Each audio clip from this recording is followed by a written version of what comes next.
Now, enough about us being depressed and feeling a bit down about the situation. How are kids coping? Well, pupils are now going to be taught that feeling worried or down isn't necessarily a mental illness under new guidance aimed at tackling Britain's rising worklessness. Teachers are warned not to let students mistake normal emotions for conditions like anxiety or depression. That's amid growing concern over youth sickness rates.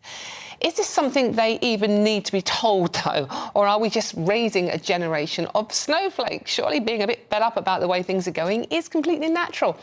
Joining me now is policy researcher Alex Petropoulos and political commentator Suzanne Evans. Thank you very much for joining me. Alex, I'm going to come to you first. Pupils need to be taught that feeling down is not a mental health issue. Do we need to teach them that? Surely it's just common sense. Well, yes and no, because at the end of the day, we need to be teaching them about mental health. I think we can all agree on that. And so you can teach mental health in a good way. You can teach mental health in a bad way. Unfortunately, if you go about it in maybe a too touchy-feely way, if you go about just overloading them with the full hose pipe of these are the scary things that can happen through bad mental health, you might end up with people misdiagnosing themselves, might end up with students saying, oh, I've got this, oh, I've got that. I think where we have to land is in a place where we build resilience, we have students having better mental health and learning how to get better mental health, but teaching them the right way to do that. OK, I mean, the number of 16 to 24-year-olds who are not in employment, education or training has surged to a near-decade high of 1 million, mostly due to mental health issues. So this is not just something affecting the people involved, Suzanne. This is affecting the whole of society. The fact that we have so many youngsters who don't feel fit enough to work because of mental health issues.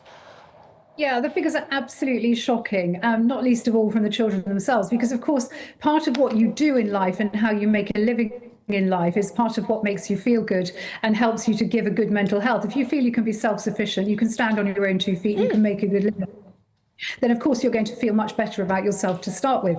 So these figures are really shocking. But I have to say, I've for a while now been moaning about psychotherapy. I think there are some psychotherapists out there, and I deliberately break up that word, because I think they make their money by almost feeding on unhappiness, if you like, and it's gone too far.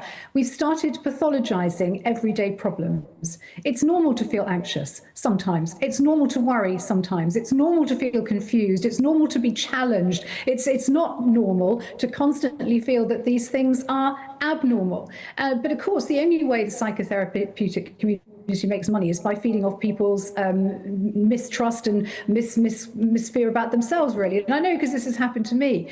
I was having some therapy a while ago, a long time ago now, about a particular issue, and I ostensibly, on the face of it, could have had a difficult childhood. My father died when I was 6, and that was very difficult, and there was no money. But apart from that, I had a nice house, a nice garden. But this psychotherapist tried to make me feel I had a terrible childhood because we never went on holiday, because there wasn't any money to go on holiday.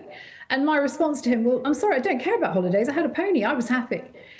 So this is what they do. I think they try and make people feel bad about things that actually you really shouldn't feel bad about. There's that lovely phrase, isn't there? First world problems. And I think, frankly, it's a phrase we should use far more often, because on the face of it, children today have every reason to feel confident and happy. They have access to fresh running water. They have access to indoor toilets. Children today have access to education. You really want to feel bad, go and see how some other kids in the world are living, and maybe then you'll realize that things aren't so bad. And I think this is what we need to be telling our kids. It might sound harsh, but actually they're much better off than a lot of children out there. And if you traveled in developing countries like I have, you know that you see kids with a lot less than kids in Britain have. But you know what? They're happy because they are still making the best of their lives, and they take that adversity and make the best of it. Let's bring Alex back into this one, Suzanne. What do you make to that? We're telling kids maybe that we need to sort of like wrap them in cotton wool, when really we just need to tell them to man up a bit, or woman up even. So I'd like to focus on the neat numbers that you mentioned. Many people who are claiming to have mental health conditions who aren't in work. And, I think it's fair to say that a lot of these people are probably abusing the system and gaming it. But our response to that should be looking at the system and should be saying, why is the system not working for them? And I think we have to be frank and real about the fact that the deal for young people, you say there are young people, there are children who have it worse across the world. Of course, that's true. But the deal for young people in Britain today is worse than it has been in the last 20 years. House prices are higher than they've ever been. Real wages are lower than they have been in almost 17 years. And getting access to high quality jobs, if you graduate university, graduate jobs are at an all-time low. We're pushing everyone into the university scheme, and yet we have all of these shortages for tradespeople. And we're selling young people a story. On the one hand, we're telling them things are better than they've ever been, whereas young people at the same time are looking with their eyes and seeing that their lives are getting worse and that they have real reason to be feeling these things and be feeling worse than they have in their childhood. So I think an amount of sympathy is justified here. OK, Suzanne, I mean, it's our fault. I mean, kids are really having a hard time out there.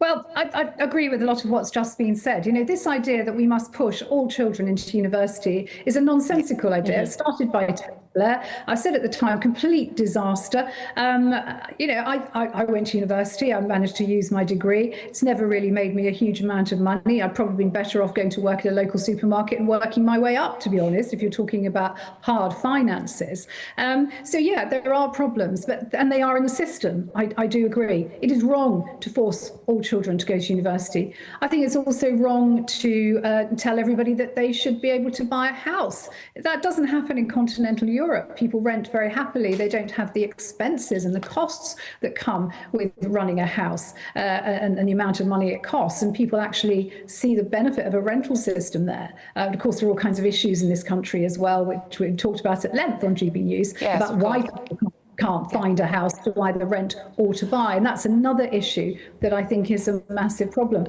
Ultimately, it comes down to resilience. Yes, of course, people have serious mental health problems, and we must take those seriously and treat them every bit as well as we do physical health.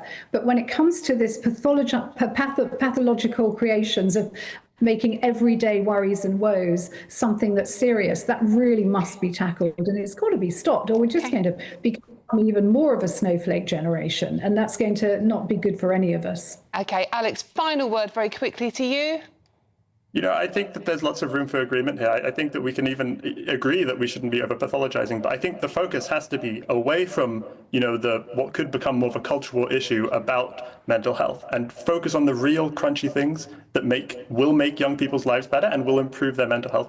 Focus on youth services, focus on local services, and take maybe some of that money away from central government. Push it to local councils, push it to things that can pull young people into communities, take them out of crime, and you know, give them opportunities, give them trade opportunities, give them pathways to job, and that, you know, that will require investing in them a bit more. We have to be okay as a country saying we're going to invest in young people, and the best way to make people money is to make people happy is to give them a bit more money and give them a bit more attention, and I think that's the solution we should be looking at. OK, thank you both very much, Alex and Suzanne there. That's Alex Petropoulos and Suzanne Evans on whether we are raising a generation of snowflakes.